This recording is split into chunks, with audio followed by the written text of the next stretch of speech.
Supply and the subsequent police investigation. So the way we're going to operate today is Supervisor Peter Crummey is going to open with a few words, followed by Chief Gerace of the Colonie Police Department. Please hold any questions you have until the end, and we'll get through as many as we can. If at the end anybody wants to take additional photographs of the slideshow or of the firearms up here, we'll have time to do that. So at the end, if anyone needs additional media, we're happy to do that. Anyone have any questions? All right, Supervisor Crummey, thank you. Thank you very much. And good morning. Thank you for joining us today. As you may know, public safety is paramount here in the town of Colonie. 1 week ago, and which is the subject of today's briefing, an early morning burglary of New York Shooter Supply located at 1593 Central Avenue generated a theft of 14 handguns. Due to the swift and intense investigatory action of our Colonie Police Department, felony arrests have been made regarding this incident. In fact, in no less than 24 hours of the burglary, the Colonie Police Department had 3 individuals under arrest on a number of felonies and misdemeanors and had already recovered 7 of the 14 handguns. This is no easy task, as it involved wide-ranging investigation, including the execution of no less than 4 search warrants in 3 different municipalities. Today, you will hear from our town's Chief of Police, Jay Gerace Jr., who will provide facts and details about the incident and the subsequent arrests. I would also like to acknowledge our regional crime-fighting partners, including the Capital Region Crime Analysis Center, the Albany Police Department, the Troy Police Department, the New York State Police, and ATF for working hand in hand with our police department to identify these individuals, resulting in these arrests. We celebrate these agencies for promptly and openly working with our Colonie Police Department. Of the 4 individuals now under arrest involving this matter, 2 individuals have been charged with burglarizing the gun store. Both of these individuals have prior felony convictions. We have been told that one of the 2 individuals has 3 prior felony convictions, and at the time of the instant burglary was out awaiting sentencing by the Albany County Court on his August 2024 conviction on the felony of attempted burglary in the 2nd degree of a residential dwelling. Now, as to the balance of the facts associated with this outstanding police work here in the town of Colonie, I would like to call on Town of Colonie Police Chief Jay Gerace Jr. Chief?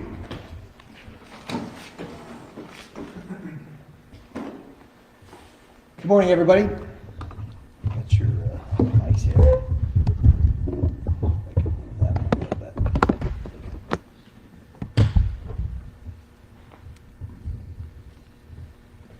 So the theme for today's news conference really is going to come down to powerful partnerships. It's really what we can achieve when we work together with our regional partners. So this operation is a testament to that teamwork. By working with the partners that you see displayed here, we were able to swiftly identify, locate, and apprehend the individuals responsible for this burglary. This is law enforcement at its finest. And I do just want to take a few moments to recognize these partners. And first, right off the bat, is the Capital Region Crime Analysis Center. I echo Supervisor Crummey's appreciation for them and all that they did. But it's important for the public to know just how hard the analysts and the director there work to ensure safety throughout the Capital Region. The Albany Police Department, fantastic organization. Their detectives work with our detectives around the clock, setting up surveillance for multiple days looking for suspects. Same with the Troy Police Department. There is a special relationship between Colonie and Troy PD. I spoke with Chief DeWolf and thanked him for his efforts. but he gave everything that he had to this investigation, and we appreciate it.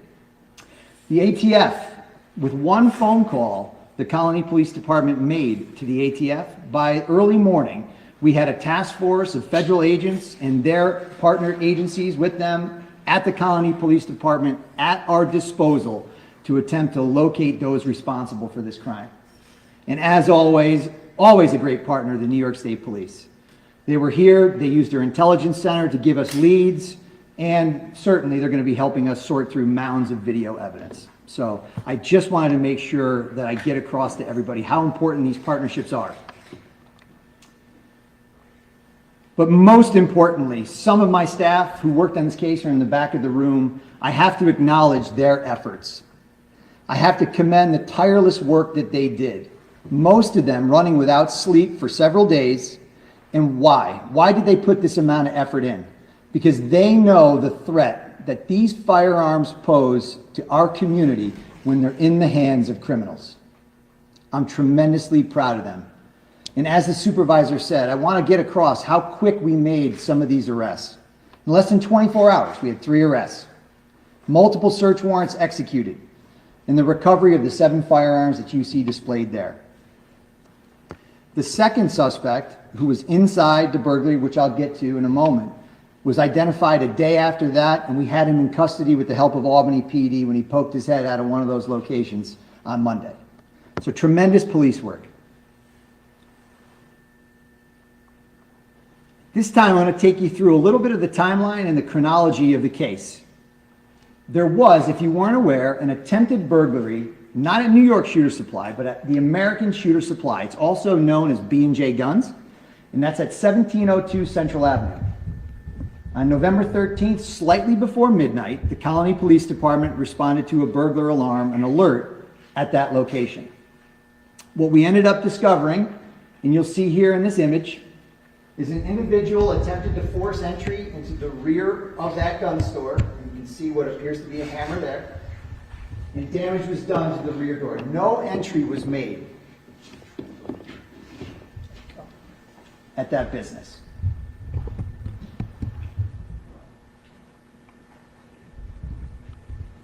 The burglary that we're referring to now, with the arrests were made, is the New York Shooter Supply, again located at 1593 Central Avenue. Our officers responded to a burglar alarm which came in around 02:03, 2 o'clock in the morning. And in that report, it was relayed to the officers responding that the person watching the camera talking to dispatch could actually see a person inside the business. So I want you to understand that our officers thought that they still had this individual cornered inside the store when they arrived. They arrived in less than 2 minutes from dispatch. So it was under 2 minutes our arrival time. Just by way of understanding, so the New York Shooter Supply is in a plaza. And what you don't see in the photo, there's another business. It's called Fast Company, I believe it's named. And in the rear of the plaza, there is a shared doorway which leads to a hallway to both businesses. So that's the route that the suspect entered. What you'll see here is when he made his entry into the back door of the plaza, now this is a shared hallway, the picture on the left is inside the shared hallway, looking into the rear bathroom, so rearmost room at the New York Shooter Supply store. The second photo here is from inside New York Shooter Supply, looking out through the hole into that shared hallway.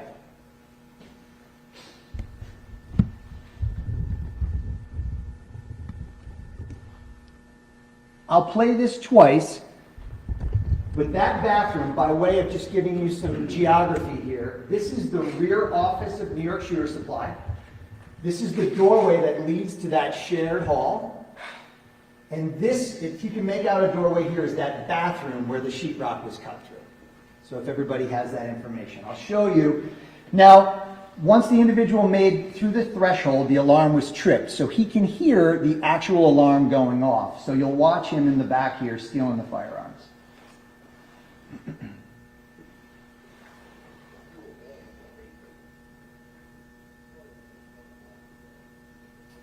And that's his flight back into that rear room, into the bathroom. So our officers when they were getting the dispatched information, were being told that he was still inside the business. Why? Because they could see the front door, nobody had gone out of that.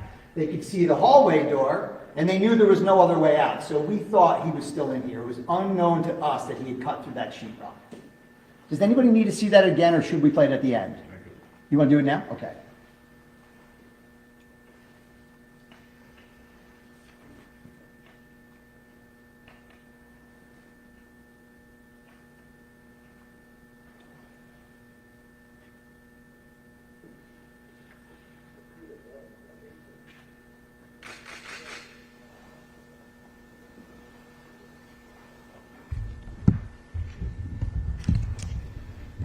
The next image that's displayed for you is a surveillance camera at the USA gas station. That's the business, which is located just west of the plaza where New York Shooter Supply is.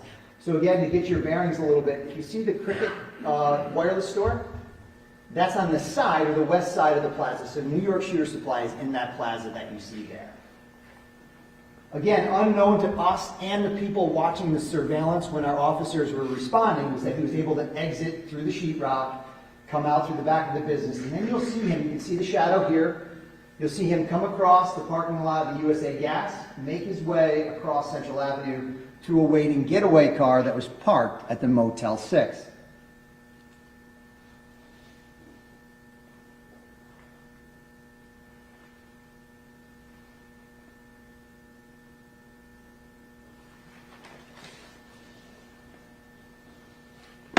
And that was our suspect, if you saw that, dropping a firearm there on the ground.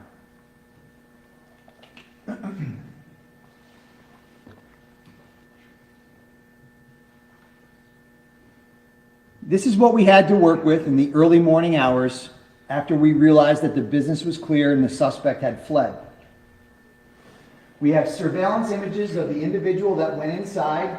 You'll notice the distinct camouflage pattern on the pants and the jacket. And this is a still image of the getaway vehicle that was parked at the Motel 6. We have video of it. This is just a still image of that vehicle. That was the information that we had, and that's when we started to get to work. So two things happened here really quickly. Again, I highlight the contributions of the Capital Region Crime Analysis Center, but we also want to highlight our partnership with our community members. Goldstein Subaru on Central Avenue, our detectives took the image that you saw there and other images of the suspect getaway vehicle to Goldstein Subaru. And they told us a few things. One of the things that they told us is that these were distinct aftermarket rims and that the striping on the vehicle was also aftermarket, making this a distinct indicator of a vehicle. They also identified the vehicle in the video as a 2014 Subaru Forester. So armed with that information and armed with the Capital Region Crime Analysis Center suite of analytical tools, we were quickly able to get on a possible suspect vehicle. That vehicle is owned by a female who has been arrested in this case. Her name is Nicole January. Our detectives, along with ATF task force members, set up a surveillance on that vehicle, and it was parked at what was formerly known as the Valley View apartment complex. It's now known as the Parkside Apartments at North Colonie. Through that surveillance, we were able to observe this individual on the left, Paul Gervasio, at the apartment of Miss January and enter that vehicle in the early morning hours of the day of the burglary. The second suspect, he's the individual that you saw inside the business. He's been identified as Willie Moses. We didn't identify him until the subsequent day, and I'll try to tie that thread together for everybody.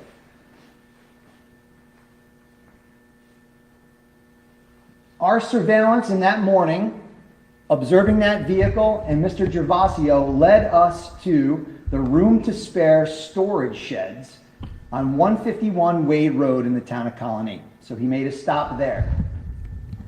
After he left, our detectives were able to figure out through video surveillance and through partnerships in the community that there was a storage unit rented to Mr. Gervasio. And video surveillance showed him and the other suspect from the burglary shortly thereafter going to a storage unit. We applied for a search warrant for that storage unit that you see pictured there on the left.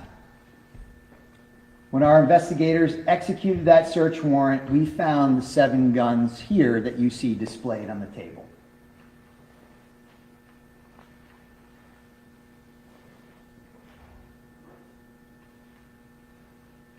I believe the list of guns that were recovered and are outstanding has been provided to you by the PIO, so you'll have all that information with you.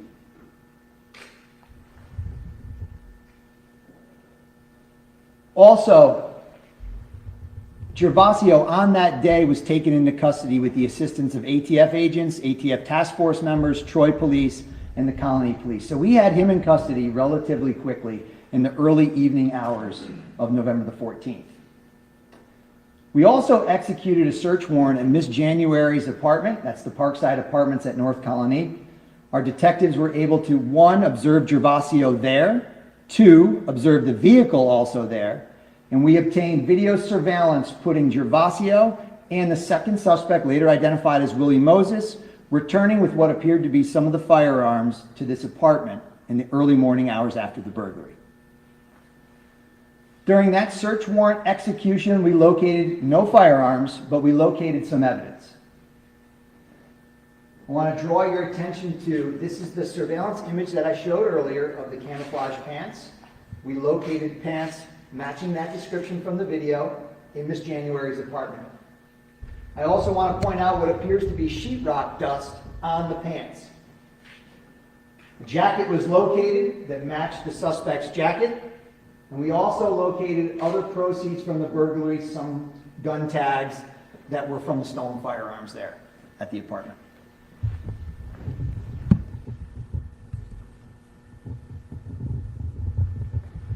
To recap, who's been arrested? At this point, Paul Gervasio has been arrested. He was the getaway driver. He's been charged with multitude of charges. Those are on your release that you have. But most notably, and what's important to know, is that he was charged with criminal possession of a weapon in the first degree. It's a B felony, serious charge, very serious, for possessing 10 or more stolen firearms, and also with burglary. The second suspect, Willie Moses, was apprehended again on Monday. He's the individual that was inside the business that you saw in those surveillance videos. He was again apprehended with the help of APD, a fantastic job that they did. And I have to reiterate, they had their team sitting on multiple locations for us, and we couldn't have done it without Albany PD.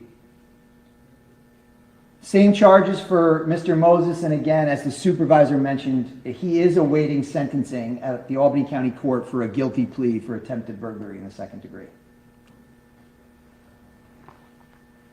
Ms. January has been arrested with possession of stolen property, endangering the welfare of children. So our investigators and their search warrant found the apartment to be deplorable, is how they described it to me. And they found what appears to be, and later tested positive for methamphetamine available in the area where 2 minors could be. So she's been charged with possession of stolen property and endangering the welfare of children. She has pending charges. She has not been charged with these yet, but we intend to, and they are possession of a controlled substance, being the methamphetamine in the apartment, and hindering prosecution. We believe she provided material support and warnings to Gervasio that the Colonie Police Department was seeking his arrest and capture.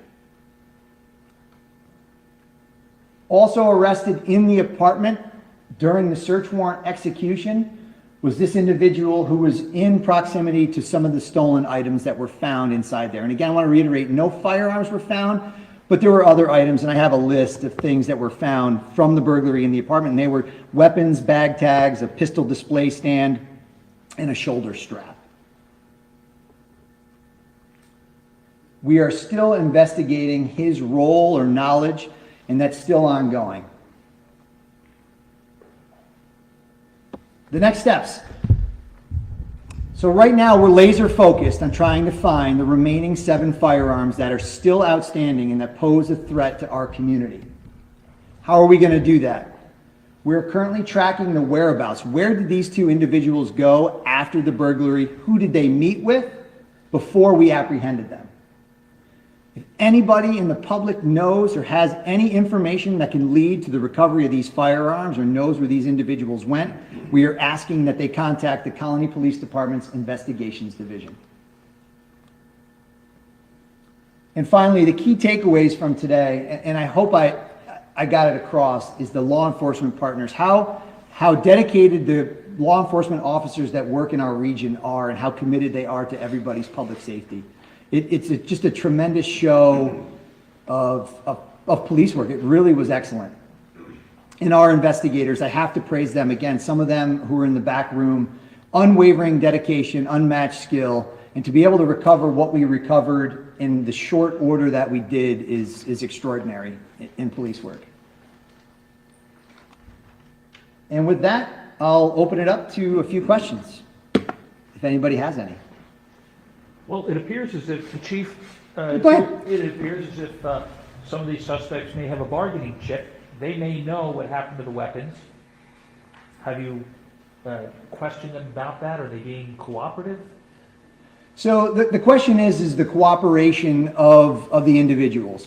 So that's always in question, right? And at this point that they've been charged, we're going to work with the district attorney's office, the U.S. attorney's office, and their defense counsel to pursue exactly what it is you're talking about. But that's as best as I can answer for now. Is there reason to believe they have left the capital region, those weapons?